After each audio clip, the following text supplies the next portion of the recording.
네, 지난해 미국과의 무역 협상으로 5,500억 달러를 투자하기로 한 일본이 제1호 투자 계획을 확정했습니다. 세 개의 프로젝트로 나눠서 360억 달러, 우리 돈으로 52조 원 규모를 1차로 투자하기로 했는데요.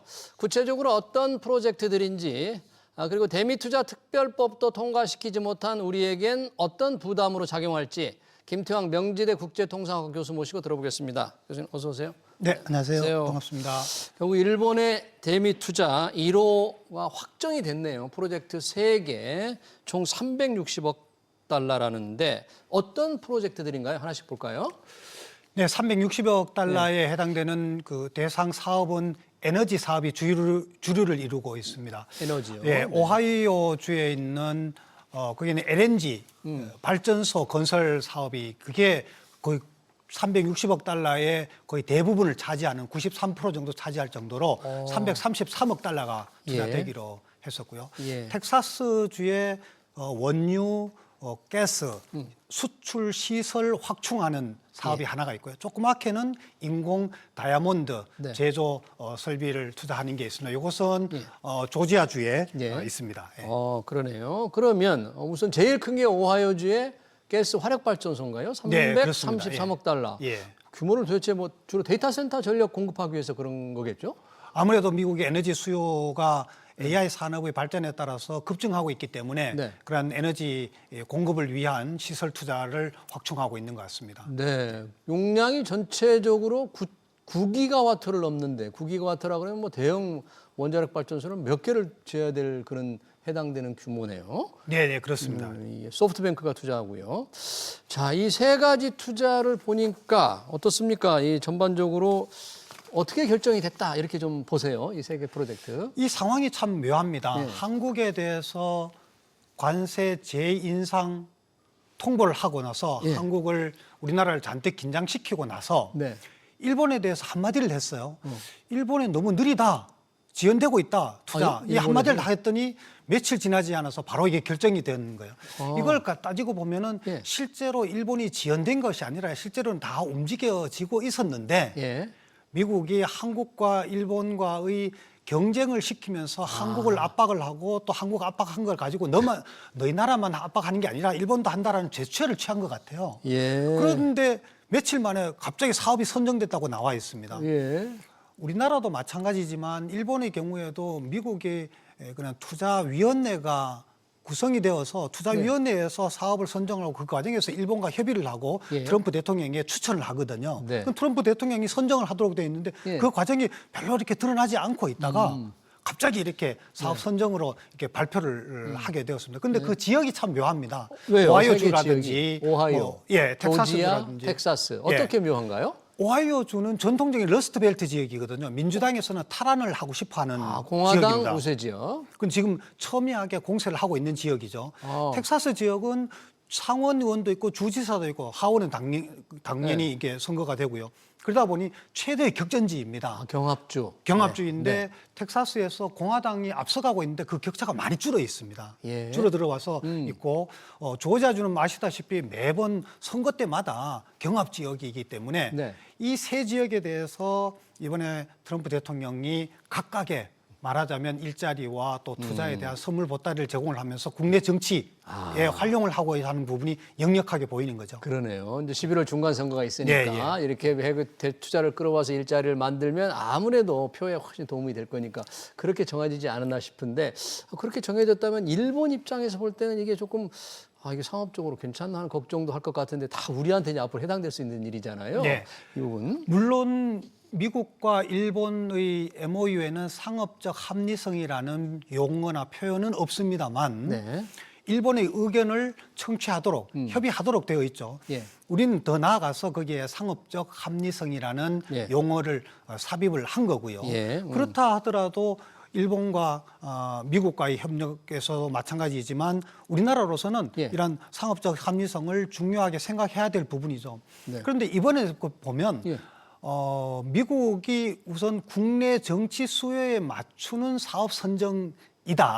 1, 2, 3호의 경우에는 그 색채가 강하고요.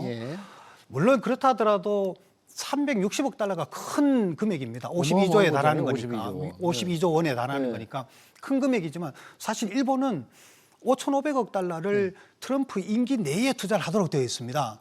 트럼프 임기가 2029년 1월 20일까지이기 때문에 지금 만 3년밖에 남지 않았어요. 그럼 연 평균으로 치면은 해마다 1,830억 달러를 해야 되는 겁니다. 그러네요. 360억 달러는 1,830억 달러의 거의 20% 수준밖에 안 되는 거예요. 그러니까 사실은 이번에 1, 2, 3호 이 사업이 선정되었다 하더라도 한 20% 정도 한 거기 때문에 이걸 가지고 일본이 잘했느니 미국이 절대적으로 끌고 갔느니 얘기하는 건 조금 속단하기는 좀 이르다 이렇게 보여지고요. 우리나라로서는 여기에 대해서 신중하게 이제는 대비를 해야겠죠. 상업적 합리성을 어떻게 설명을 하고 가져올 것인가.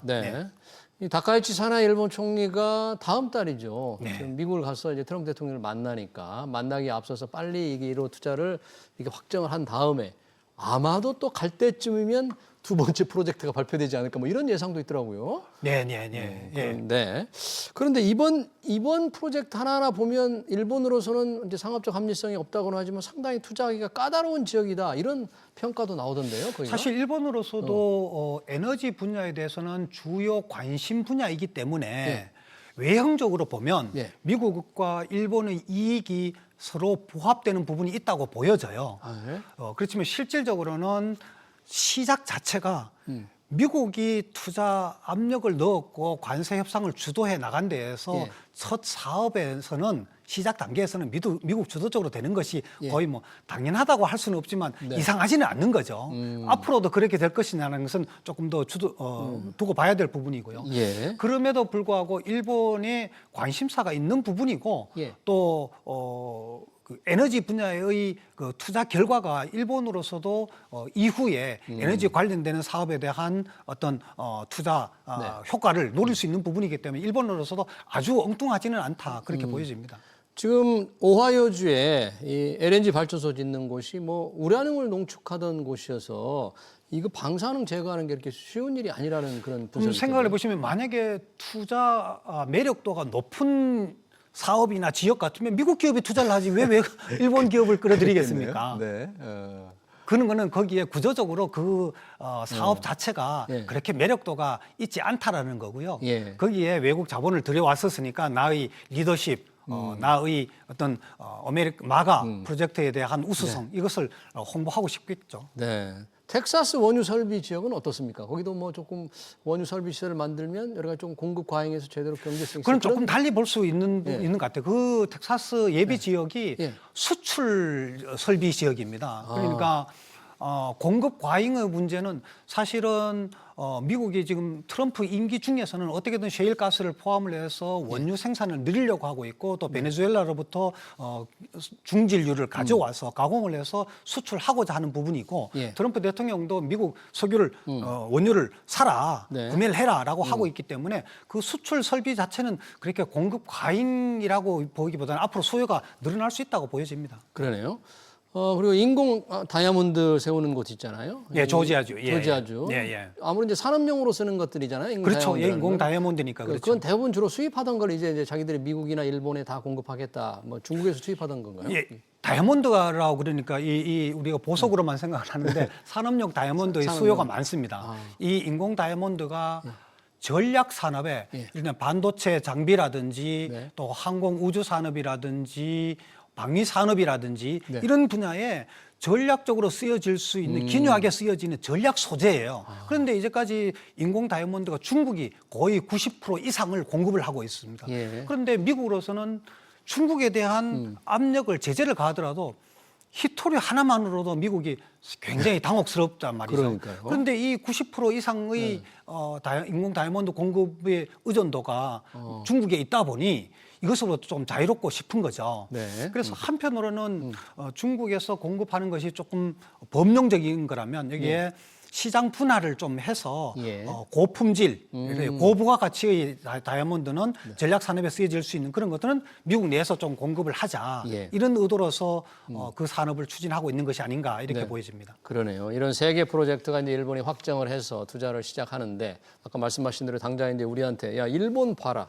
한국은 뭐 하고 있느냐라는 이제 얘기가 나올 그렇죠. 수밖에 없는데 우리는 지금 뭐 실무단은 워싱턴 DC에 가서 뭐 협상을 한다는데 우리 움직임은 지금 어떻습니까? 투자 관련해서. 그 부분이 우리 국민의 한 사람으로서 참 아쉬운 점도 좀 있고요. 궁금한 점이 매우 많습니다. 왜냐하면 예.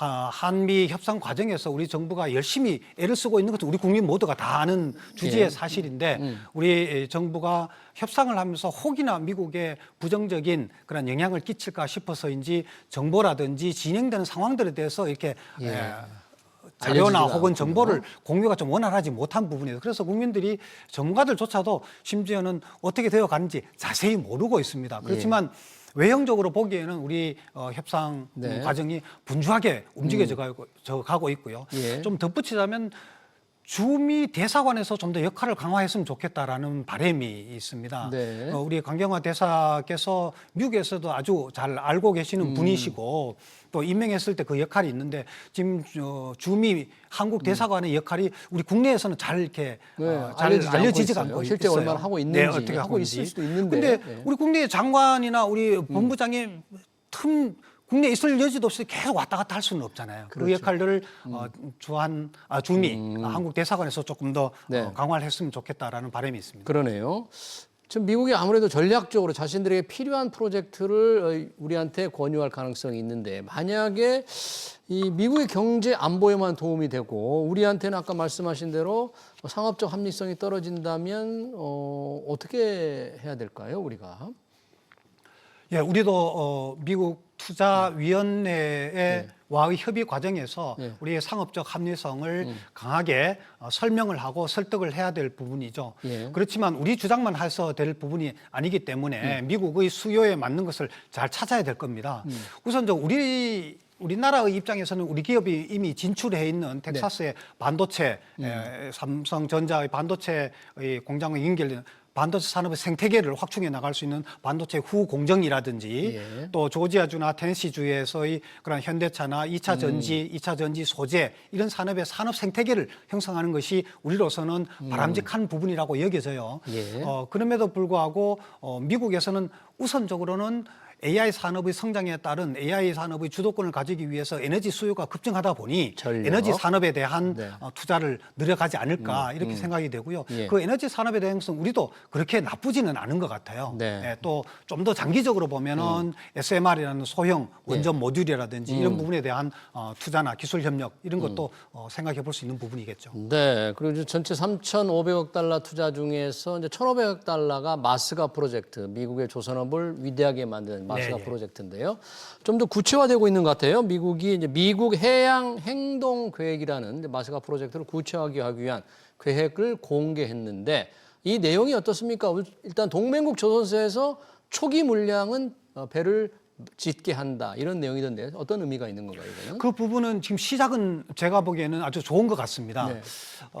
뭐냐면 미국이 선박 건조 수요가 있을 때에 우리나라가 그것을 수주를 해서 미국 내에 조선소 건설하기까지는 우리 국내에서 건조를 하도록 하고 미국 내에 조선소가 설비가 완비가 되면 그 이후에 우리 조선 건조 시스템과 인력들을 미국으로 이동해 간다는 계획인데 여기까지는 좋습니다. 초기 단계에서 우리가 물량을 새로 확보할 수 있는 것도 있고 또 미국의 AI를 비롯한 첨단 설비 투자가 조선 선박에 이루어지는 거기 때문에 우리가 그 기술을 받을 수도 있는 부분이 있어서 참 좋은데 만약에 미국의 조선소가 완비가 되고 나서 미국이 핵심 우리 조선 인력과 시스템을 미국으로 옮겨와라 라는 것이 강요가 된다면은 강제가 된다면은 그럴 경우에는 우리 산업이 국내 산업이 좀 약화될 수도 있다. 물론 미국의 수요는 미국에서 조달하고 미국 이외의 다른 국가들의 수요는 우리 국내에서 다 해서 조선 산업이 확장된다면 그 문제가 다르겠지만 만약에 구조적으로 미국 조선 산업에 대한 의존도가 이렇게 일방적으로 강화가 된다면 그건 조금 우려할 부분도 없지 않은 그건 뭐 중장기적인 부분이기 때문에 조선 산업은 지금 그 계획이 잘 진행되고 있는 것 같습니다. 네, 알겠습니다. 일본이 확정한 1호 투자 계획 그리고 앞으로 우리의 1호 투자 계획은 뭐가 될지 관련 얘기 잘 들었습니다. 지금까지 김태왕 명지대 국제통상학과 교수였습니다. 교수님 고맙습니다. 네, 감사합니다.